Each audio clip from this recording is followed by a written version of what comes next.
Hey everybody, John Lavenia here. I had an inspired moment I just wanted to share with everyone who watches my videos and checks out my blog. And for people, especially in the home-based business arena or profession, as a lot of people know, I've been involved in home-based business in and around the home-based business world for well over a decade. And it's the area in which I've made the vast majority of the money that I've made over the past decade, millions and millions of dollars in the home-based business world, mostly in top-tier direct sales, as opposed to more traditional MLM kind of stuff. But regardless of that, I noticed, well, actually recently, just in the past week, I was talking on a teleconference, a live broadcast with a group of entrepreneurs and aspiring entrepreneurs, people who want to be home-based business professionals, who want to make a full-time six-figure or multiple six or seven-figure income working for themselves from home. And I applaud anyone who's got that earnest intention, anyone who's serious about doing that and regaining control of their income, obviously their time, and just being more causative in their own life and not just, an employee and a follower or a socialist or a lot of the stuff that we're seeing these days in our supposedly free society. But that being said, I was talking to this group and the word industry came up for me. I was thinking about the people who I've worked with who've had that success, who have actually succeeded to make multiple six or seven-figure income from home. The word industry came up. Now, I'm not talking about industry meaning, the auto industry or, banging hammer and nails and stuff. I'm talking about this guy named Ben Franklin, who had these 13 virtues. One of them was industry, right? He had frugality and temperance and silence, right? He had 13 of them. One of them was industry. Now, this guy, check this out, Ben Franklin, who started the first free press in the United States in Philadelphia, right? This guy was a real badass, okay? He knew about publicity. He knew about publishing. He knew how to leave the herd and be a leader, okay? Great American. He talked about industry and his virtues, and one of the ways that he demonstrated that while he was alive was he would actually walk through the streets of Philadelphia with his supplies cart for his print shop. Here's my paper and ink and stuff, right? And he's walking through the streets of Philadelphia carrying his own supplies with his cart, not having his assistant do it. He did it himself to demonstrate to people that he's industrious. I want you to just think about this. If you're in home-based business for yourself, okay? And Franklin went on to say, waste not time, basically find good use of your time. Do one of the first things that an entrepreneur has to learn how to do when they become an entrepreneur, especially if they're leaving the employee mentality and the employee mindset. One of the first things you got to learn how to do is reduce the amount of time it takes to get stuff done. I'm a little frazzled right now because it's been a long day. It's almost 10 o'clock at night. But I just wanted to get this out. Reduce the amount of time it takes to get stuff done. Be industrious. Waste not time. So I was thinking about this and I said, well, you know what? Industry has got a few different meanings. I'm going to refer to the best self-help book ever written. And here it is. Are you ready? Here it is. I get enlightenment every time I open this book. So I looked up the word industry, and here's what I found. Because I'm thinking the people who are succeeding in business, at least in my experience, these people have been industrious. They waste not time. They reduce the amount of time it takes to get stuff done. And it says here, industry, economic activity concerning the process of raw materials, blah, blah, blah. Definition number 2, hard work. That's it. That's what it says for definition number 2. Does it have to be hard work, though? I don't know. Let's see here. From the French industry or Latin industria, meaning diligence. Oh, diligence. So this word came from a Latin word that was derived from diligence. Let's look up diligence. You'll see where I'm going with this in a minute. Okay, diligent. Having or showing care and conscientiousness in one's work or duties. Now, work has become a 4-letter word for a lot of people because it's spelled with 4 letters. And there's a lot of times where people, especially online with all the gimmicks and, magical system does everything for you, do nothing, and get rich. Work has kind of been an idea that's been invalidated, but check this out. Having or showing care and conscientiousness in one's work or duties. Let's see, diligently. I see here. Look at this. Latin from diligere, which means, guess what? Guess what it means? Love. take delight in. So the derivation of industry was diligence, and the derivation of diligence was diligere, which means to take delight in.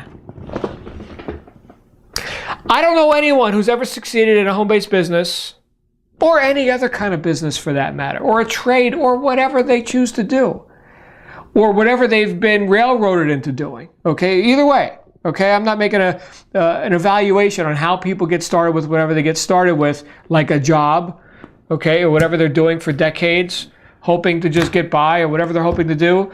I've never seen anyone excel at anything that they didn't take delight in.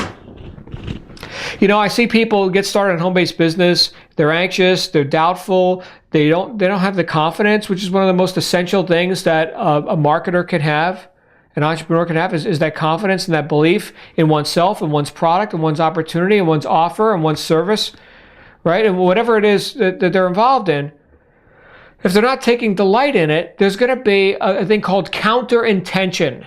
Okay, check it out. Here's how I made millions in selling home-based business. Okay, here's how I did it. I eradicated counter-intention. I had an intention, and to the greatest extent possible, I eradicated counter-intention. I wasn't fighting myself. Yeah, this is great, but, and in the back of my mind, oh, you know, what are people hearing when they hear counter-intention? They're hearing the counter-intention. They're hearing the doubt. They're hearing the anxiety. They're hearing, oh, I'm trying to get. Oh, please sign up in my home business deal so I can make some money. I'm not sure that I can. No, the real confidence comes from taking delight in, to the extent that you're, for the most part, I don't know if there's anything like 100% complete intention. I guess at that point you'd be levitating, okay? But or you could read self-help New Age books about that and law of attraction and all the other stuff. But to eradicate counter-intention as much as possible by finding that which is good and right about what you do, taking delight in it, being diligent in your work. Now it's not hard work anymore, is it? So you see, as that word progressed down the timeline from diligere to diligent to industry, and now here we have Oxford telling us hard work, which the regulators love, by the way. If you're in a home-based business, you know, last thing you want to do is say, oh, well, you know, this is easy to make money. No, you're supposed to say, look, success requires hard work. Look, the most successful people I know in any industry, music business, home-based business, whatever, okay, it's not hard work. It may occur to the onlooker, to the outsider, to the dilettante, to the person who wants it all done for them, for the follower, not the leader, for the person who's not going to make their riches at that activity. Okay, it may look like hard work to them. And should they sign up for that deal, they go, oh, I didn't know I was going to have to work. Oh, this is hard work. Oh, right. Well, what's the alternative? Stay broke, right? Keep your job. Okay, the people who succeed big time in home-based business, network marketing, MLM, affiliate programs, they are diligent. If they're making money in their sleep, like you'll hear on the claims on all the internet sales pitches, it's because they worked their ass off 18 hours a day. So when they finally went to bed and slept because they were so damn tired, yeah, somebody clicked on their stuff and bought their stuff. They made money in their sleep while they worked 18 hours a day. Now, there are exceptions, okay? There are things that work better than others. I've got things where I've made money 5 minutes a day effort, okay? So it's not about working hard, but it is about being diligent. And there's always going to be the people, and I know I'm just on a rant now, I just wanted to get this out. There's always going to be people, no matter how good it is. I mean, if you could literally do virtually nothing and still make money, there's still something where they are going to have to be diligent. They are going to have to put enough attention on something to find some delight in it, to have some industriousness. But they're not going to be willing to do that, and so there's going to be a problem. And they're going to be the person that bitches and gripes and says, I'm a victim. You took advantage of me. This doesn't work. Call the Army, call the Navy, call the Attorney General, call the Federal Trade Commission, get on scam.com, get on whatever other, time-wasting website that just gets traffic from, Google AdWords revenue, and, negativity sells real easy. You could say, this is a problem, this is a scam, I hate this all day long and not have a problem. But as soon as you say this is pretty good. It's pretty simple for you to, you know, make a couple $100,000 a year. Just do this, this, and this, right? This is good stuff. Oh, no, right? So I know I'm on a tangent now. Here's my point. I don't even know if I'm going to keep this video. If you're seeing this video, it's because I just felt like posting it anyway. I know I'm going on and on. But here's my point. The people who make the big dollars, okay, whether it's an easy program or whether it is a program that requires a bit more hard work, the people who make it and make it big are the people who take delight in their work. They don't invalidate the idea of work, and they don't demand that it's all done for them. Just give me the magic system, and you know what? It all better be done for me, or I'm going to have a problem here. There's no such thing as a free ride, okay? It's called exchange. It's a law of the universe, okay? I'm going to write a book about it because we need more books on laws, because there's not enough people writing books on laws. So we need more laws. I'm going to write one about the law of exchange.